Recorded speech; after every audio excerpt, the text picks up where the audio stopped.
तो आज हम लोग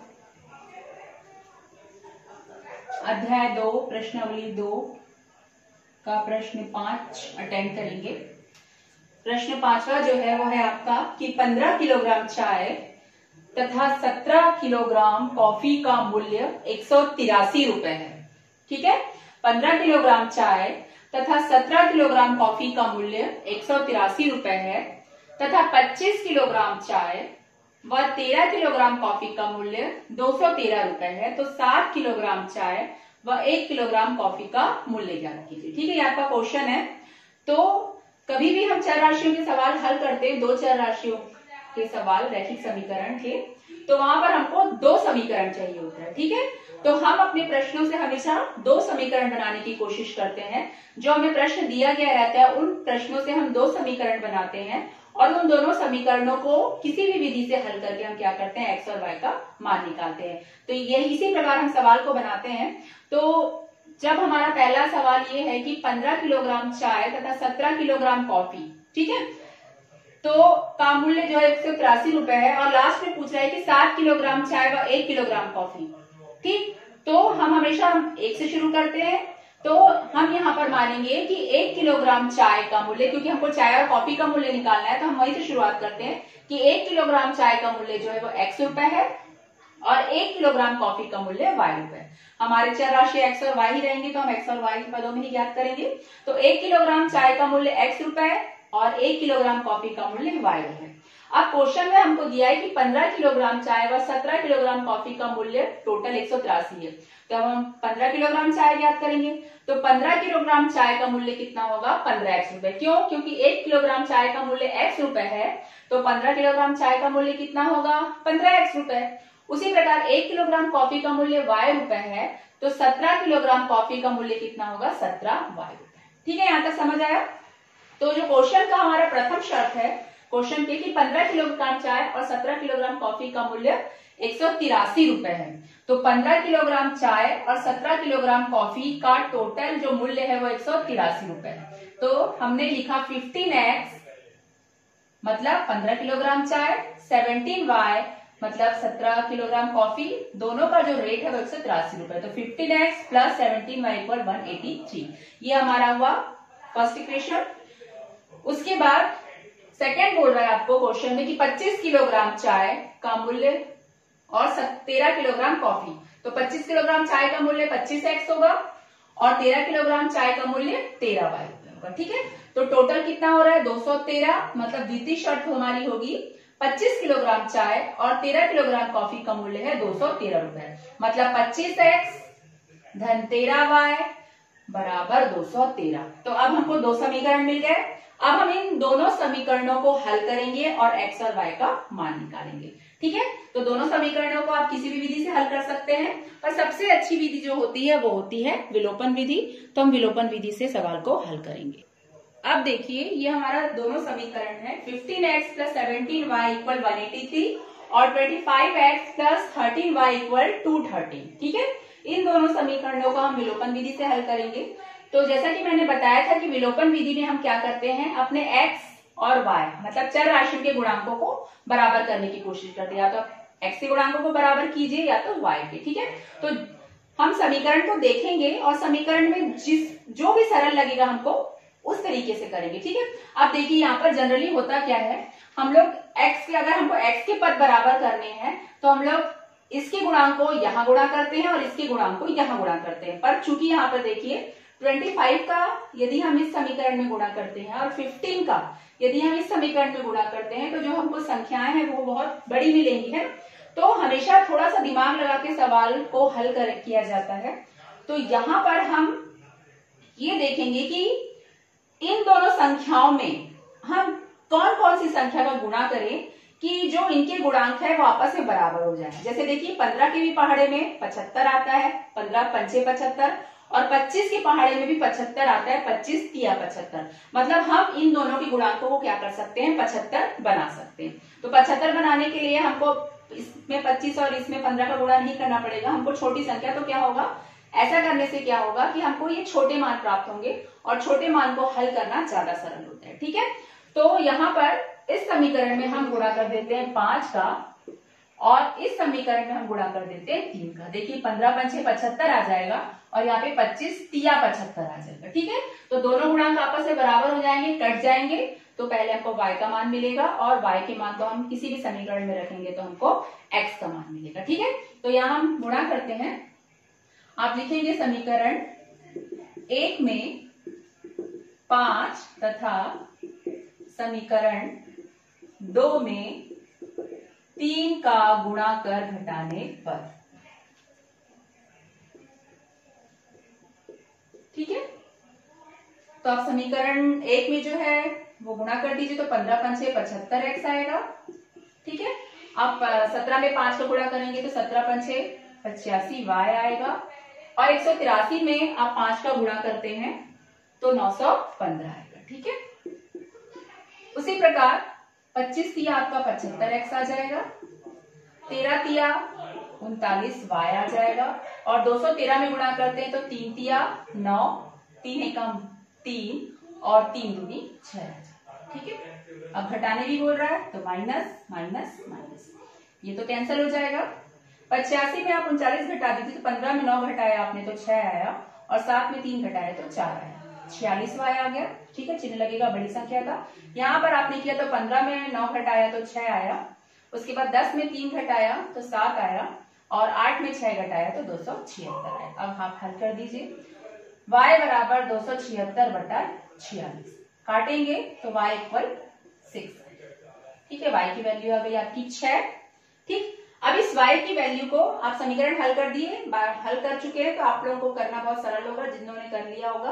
अब y की वैल्यू 6 आई है, 6 की वैल्यू को किसी भी समीकरण में ले जाकर रख दीजिए। ठीक है, तो हम लोग समीकरण 1 में ले जाकर y की वैल्यू रखते हैं, तो देखिए आंसर क्या आता है x का। तो ये हमारा हुआ समीकरण 1। इस समीकरण 1 में हम y बराबर 6 रखते हैं। ठीक है, तो y बराबर 6 रखने पर, कहां पर, समीकरण 1। तो यहां पर आप रखेंगे 15x प्लस 17y की जगह पे आप रख दीजिए 6 इक्वल 183।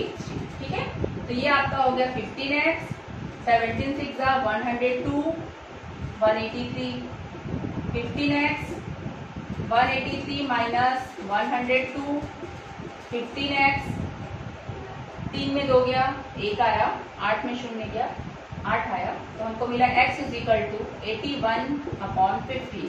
काटेंगे कैंसिल करेंगे तो 3 5 और ये जाएगा 27, तो x इज इक्वल टू आया आपका 27/5। इसको आप पॉइंट में भी निकाल सकते हैं या तो इस प्रकार भी रख सकते हैं। ठीक है, तो x की वैल्यू आई आपकी कितनी, 27.5 और y की वैल्यू आई थी आपकी 6। ये क्या है, ये क्या है आपका, ये है आपके 1 किलोग्राम चाय का मूल्य और 1 किलोग्राम कॉफी का।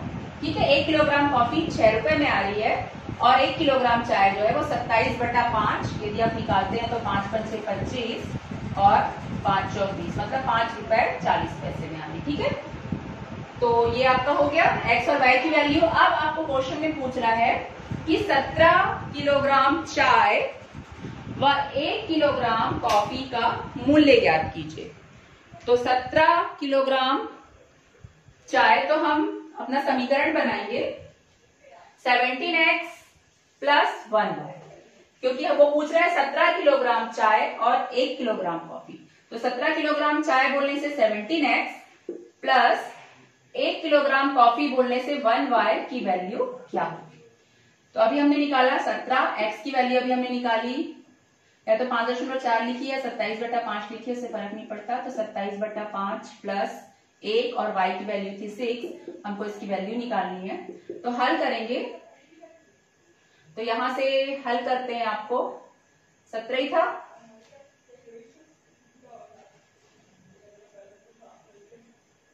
सॉरी 7 किलोग्राम बोल रहे हैं, अच्छा सॉरी 7 किलोग्राम 7x है। ठीक है, तो यहाँ पर 7 आ जाएगा, तो ये 37 हो गया आपका 49 और ये 7 दूनी 14, 14 और 4 हो गया हमारा 18/5 धन 6 एकम 6, हम लिख सकते हैं 6/1। लघुत्तम समापवर्त निकाला 5, यहाँ पर आया आपका 189, यहाँ पर आया आपका 6 पंचे 30।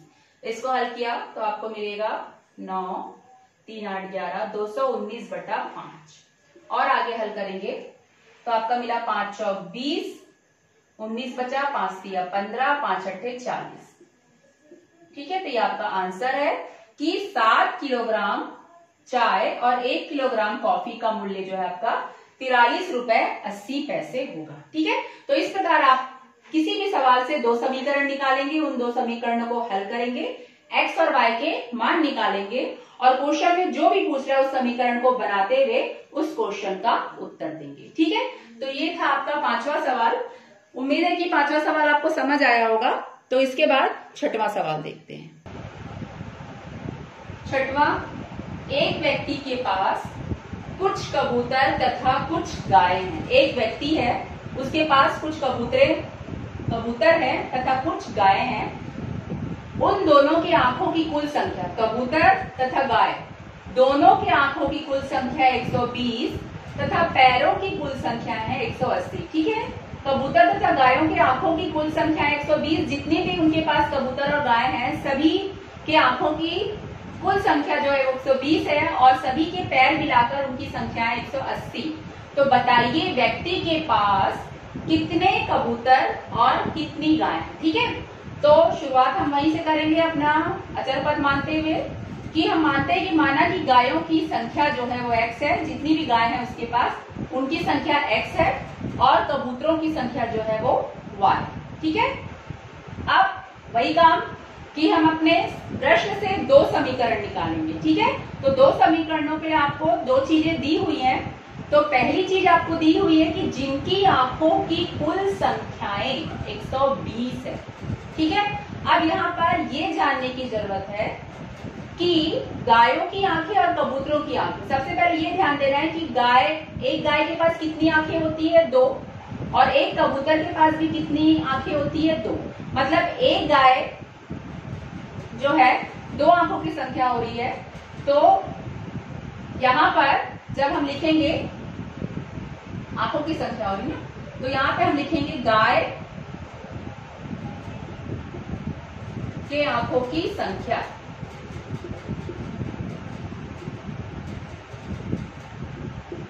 तो हो जाएगी 2x और कबूतर के आंखों की संख्या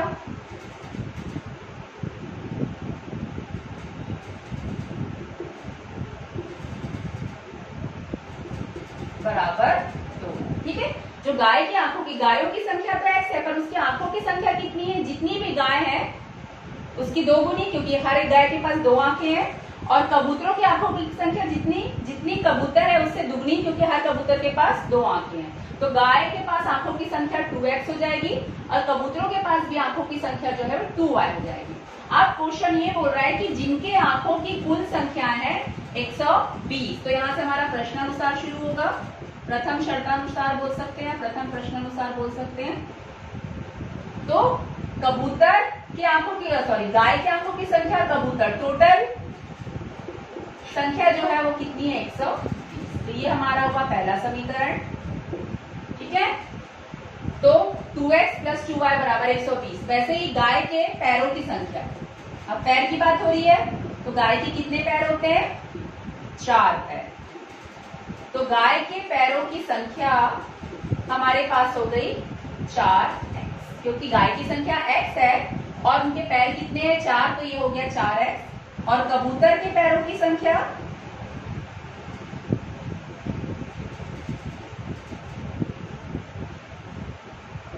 कबूतर के पास कितने पैर होते हैं, तो कबूतर के पास 2 ही पैर होते हैं, तो कबूतर के पैरों की संख्या होगी 2y। ठीक है, यहाँ पर ये 4 क्यों है, क्योंकि गाय के 4 पैर होते हैं इसलिए 4x और कबूतर के 2 पैर होते हैं इसलिए 2y। तो यहाँ द्वितीय शर्तानुसार जो हमारा बनेगा या प्रश्नानुसार जो आप लिखना चाहें, तो द्वितीय प्रश्नानुसार गाय के पैरों की संख्या मतलब 4x और कबूतर के पैरों की संख्या मतलब 2y, दोनों कुल मिलाकर है 180। तो ये हुआ हमारा समीकरण 2। अब इन दोनों समीकरणों को हम हल करेंगे और x और y का मान ज्ञात करेंगे। ठीक है, तो समीकरणों को हल करते हैं और x और y का। अब देखिए हमारे पास दो समीकरण 2x + 2y = 120 और 4x + 2y = 180। अब यहाँ पर हम अपनी विलोपन विधि लगाएंगे। तो विलोपन विधि में सबसे पहले तो हम समीकरण को ध्यान से देखते हैं कि क्या किसी अचर पद के गुणांक आपस में बराबर हैं। होते हैं तो बहुत अच्छी बात है, क्योंकि हमको आगे की प्रक्रिया करने की जरूरत नहीं होती है, और नहीं होते हैं तो हम किसी भी अचर पद के गुणांकों को बराबर करने की कोशिश करते हैं। पर यहाँ पर हमारे पास y के गुणांक बराबर है, ठीक है, तो ज्यादा तकलीफ की जरूरत नहीं होगी हमें। तो बस करना ये रहेगा कि समीकरण 1 में से समीकरण 2 को घटाएंगे। चिन्ह हमेशा अलग होने चाहिए, तभी वो प्लस माइनस कटेगा, ठीक है। तो यहाँ पर हमारे पास y के गुणांक बराबर है, तो हमको करना कुछ नहीं, समीकरण 1 में से समीकरण 2 को क्या करना है, घटा देना। समीकरण 1 माइनस समीकरण 2, ठीक है। चिन्ह लगा देंगे, माइनस माइनस माइनस चिन्ह बदल जाते हैं, प्लस माइनस माइनस हुआ, 4 में 2 गया, 2x आया, चिन्ह लगा बड़ी संख्या का, ये दोनों आपस में कट जाएंगे। प्लस माइनस माइनस 180 में 120 गया, आपका आया 60, माइनस 60, माइनस से माइनस कट गया, 2x equal 60, x equal 60 upon 2, x equal 30। अब ये x क्या है, x जो है वो गाय की संख्या, मतलब गाय कितनी हो गई, हमको गाय की हमको अलग से नहीं पूछ रहा है ना, हमको केवल पूछ रहा है कितने कबूतर और कितनी गाय है। तो हमने x को गाय माना था, गाय की संख्या, मतलब हमारे पास 30 गाय है, और उसी प्रकार हम कबूतर का भी निकाल लेते हो। तो किसी भी समीकरण में आप x का मान रख दीजिए। तो हम समीकरण 1 में x का मान रख दे रहे हैं, तो हमारे पास आया 2x प्लस 2y इक्वल 120, ठीक है। तो 2x की वैल्यू यहाँ से हमने 30 रख दिया, प्लस 2y इक्वल 120, तो यहाँ से हमको मिला 60 प्लस 2y इक्वल 120, तो 2y इक्वल 120 माइनस 60, तो 2y equal 60, y equal 60 upon 2, और y इज इक्वल टू, अब y मतलब कबूतर की संख्या, तो हमारी गाय की संख्या भी 30 है और हमारे कबूतरों की संख्या भी कितनी है, 30 है। अब जब आप इस समीकरण में मान रख के देखेंगे तो आपका समीकरण बराबर आएगा। यहाँ पर यदि x का मान 30 रखते हैं, यहाँ पर y का मान भी 30 रखते हैं, तो आपका ये समीकरण बायां पक्ष और दायां पक्ष कैसा हो जाता है, आपस में बराबर। वैसे यहाँ पर भी आप x का मान 30 रखेंगे, यहाँ पर y का मान आप 30 रखेंगे और समीकरण को हल करेंगे तो आपको कितना मिलेगा, 180। मतलब ये जो मान है वो दोनों समीकरणों को संतुष्ट कर रहे हैं, मतलब उसके हल होंगे, ठीक है, जैसा कि आपने पहले प्रश्नावली में बनाया था। तो इस प्रकार आप लोग किसी भी प्रश्न से 2 समीकरण निकालेंगे और दोनों समीकरणों को हल करके x और y का मान निकालेंगे और क्वेश्चन में जो भी पूछा गया है उसको बताएंगे, ठीक है। तो इस प्रकार आपने 5वां और 6वां क्वेश्चन हल किया। आगे भी इसी प्रकार क्वेश्चन हल करेंगे, पर आगे मैं केवल आपको केवल समीकरण बताऊंगी, ठीक है, क्वेश्चन से केवल समीकरण बताऊंगी और समीकरण आगे इसके बाद आप लोग हल करेंगे। आपको जो विधि सरल लगती है आप उस विधि से कीजिए, ठीक है। तो आगे के समय में मैं क्वेश्चंस बताऊंगी और क्वेश्चंस के केवल समीकरण निकाल के बताऊंगी और समीकरण आप लोगों को हल करना है, ठीक है। तो ये दोनों सवाल समझ गए। उसके बाद अगर आपसे आगे के सवाल बनते हैं तो बनाइए, नहीं तो फिर मैं आगे बताऊंगी आपको, ठीक है। चलिए।